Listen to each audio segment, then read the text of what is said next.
మొన్న ఢిల్లీ, ఇవాళ జార్ఖండ్, ఇవే కాకుండా మరికొన్ని రాష్ట్రాల్లో ఇలా దేశవ్యాప్తంగా విద్యార్థులు చేస్తున్న ఆందోళనకు సంబంధించి ఇవాళ లోక్సభలో చర్చ జరగబోతోంది. దీనిపై కేంద్ర హోంమంత్రి అమిత్ షా సమాధానం ఇవ్వబోతున్నారు. జూలై 20న ఢిల్లీలో విద్యార్థులపై పోలీసుల దాడి జరిగింది. కాల్పుల ఘటనపై అమిత్ షా వివరణ ఇవ్వాలంటూ సభా కార్యకలాపాలని అడ్డుకుంటున్నాయి విపక్షాలు. నిన్న జరిగిన బీఏసీ సమావేశంలో విపక్షాల డిమాండ్కి కేంద్రం అంగీకరించింది. ఢిల్లీలో విద్యార్థుల ఆందోళనకే పరిమితం కాకుండా దేశవ్యాప్తంగా జరుగుతున్న విద్యార్థుల ఆందోళనలపై చర్చిస్తామని చెప్పింది కేంద్రం. అమిత్ షా సమాధానం పూర్తిగా వినాలని, సభ నుంచి పారిపోవద్దని ప్రతిపక్ష నేత రాహుల్ గాంధీకి కిరణ్ రిజిజు సూచించారు. అయోధ్య రామమందిర విరాళాల చోరీ వ్యవహారంపైన ప్రధాని సమాధానం చెప్పాలని విపక్షాలు డిమాండ్ చేశాయి. విద్యార్థులపై దాడులు, విరాళాల చోరీకి బాధ్యత వహిస్తూ దేశానికి క్షమాపణలు చెప్పాలని కాంగ్రెస్ డిమాండ్ చేసింది.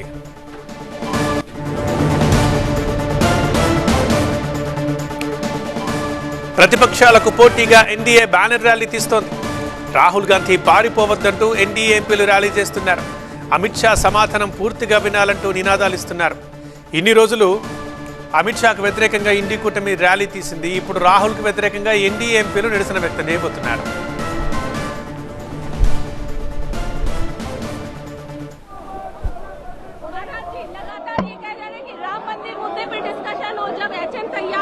जवाब देने के लिए अब लगातार गोल पोस्ट चेंज हो रहा है, आपको लग रहा है? पूरा विपक्ष किसी भी तरह से चर्चा नहीं चाहता है और जबकि संसदीय कार्य मंत्री ने कह दिया, सरकार ने कह दिया, उसके बाद भी चर्चा से भाग रहे हैं।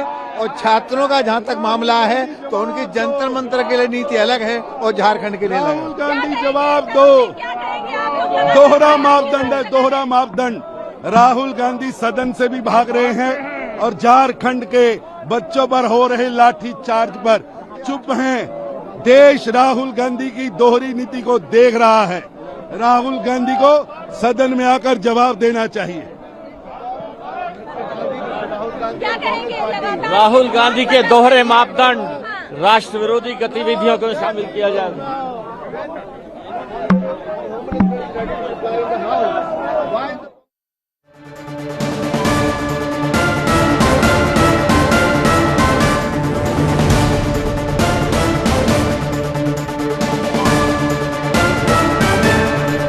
బ్యూరో చీఫ్ గోపి ఉన్నారు. ఢిల్లీ నుంచి లైవ్ లో మాట్లాడదాం. గోపి, ఇప్పటిదాకా ప్రతిపక్షాల నిరసన చూసాం, ఇవాళ అధికార పక్షం నుంచి నిరసన చూస్తుంటే ఇవాళ ఇంట్రెస్టింగ్ గా సాగేలా కనిపిస్తున్నాయి సమావేశాలు.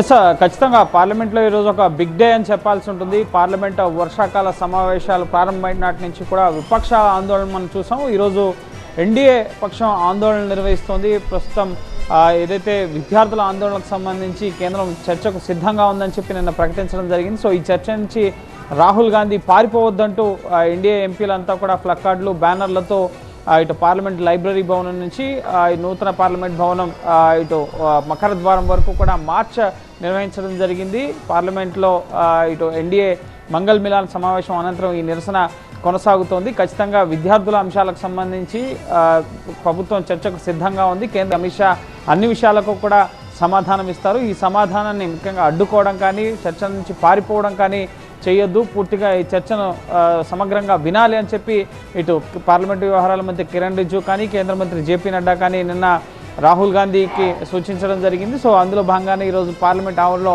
ఆందోళనలు కూడా ఎన్డీఏ ఎంపీలు నిర్వహిస్తున్నారు. జార్ఖండ్లో విద్యార్థులపై పోలీసుల లాఠీ ఛార్జ్ను నిరసిస్తూ, అలాగే రాహుల్ గాంధీ ద్వంద్వ వైఖరి, ప్రభుత్వం పక్క చర్చకు సిద్ధమన్న తర్వాత ఇప్పుడు అయోధ్య రామ మందిర విరాళాల అంశాన్ని దానికి జోడించడాన్ని ఇటు ప్రభుత్వం ఇటు విమర్శిస్తున్న పరిస్థితి. ఖచ్చితంగా అన్ని అంశాలకు కూడా సభలో చర్చించేందుకు కేంద్రం మొదటి నుంచి కూడా సిద్ధంగా ఉంది. అన్ని అంశాలకు కేంద్ర ప్రభుత్వం సమాధానం ఇస్తుందని చెప్తున్నారు. ఇంకా 2 రోజులు మాత్రమే పార్లమెంట్ సమావేశాలు మిగిలి ఉన్నాయి. సో ఇప్పుడు కేవలం ఏదో పేరుకు వచ్చి అమిత్ షా వివరణ ఇస్తామంటే కుదరదు. విద్యార్థులపై జూలై 20వ తేదీన జరిగిన ఢిల్లీ జంతర్ మంతర్ వద్ద చలో పార్లమెంట్ సందర్భంగా జరిగిన కాల్పులు, లాఠీ చార్జ్, పెల్లెట్ గన్స్ వినియోగం, మేకులున్న లాఠీలతో వాళ్ళని కొట్టడం, సో వీటికి సంబంధించి కేంద్ర హోంమంత్రి అమిత్ షా ఆదేశాలు ఇచ్చారా?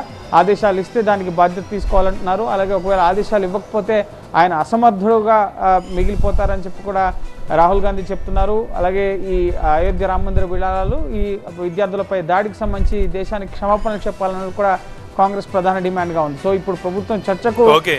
సిద్ధమైన తరుణంలో అందరి చూపు కూడా అమిత్ షా వైపు ఉంది. ఎందుకంటే అమిత్ షా 20 రోజులుగా ఈ పార్లమెంట్ సమావేశాలు ప్రారంభమైన నుంచి హౌస్కు రావడం లేదు, అతను గయాబయ్యారు అన్న పోస్టర్లని వాళ్ళు చూపిస్తూ వచ్చారు. కానీ ఈరోజు అమిత్ షా పార్లమెంట్లో 2 బిల్లులను ప్రవేశపెట్టబోతున్నారు. కేరళ పేరు మార్పు బిల్లుకు సంబంధించి, అలాగే ఇటు కోఆపరేటివ్ కార్పొరేషన్ డెవలప్మెంట్కి సంబంధించిన బిల్లుని అమిత్ షా లోక్సభలో ప్రవేశపెట్టబోతున్నారు. అలాగే ఈ విద్యార్థులపై దాడులకు సంబంధించిన అంశానికి సంబంధించి కూడా అమిత్ షా సమాధానం ఇవ్వబోతున్నారు. రైట్ గోపి.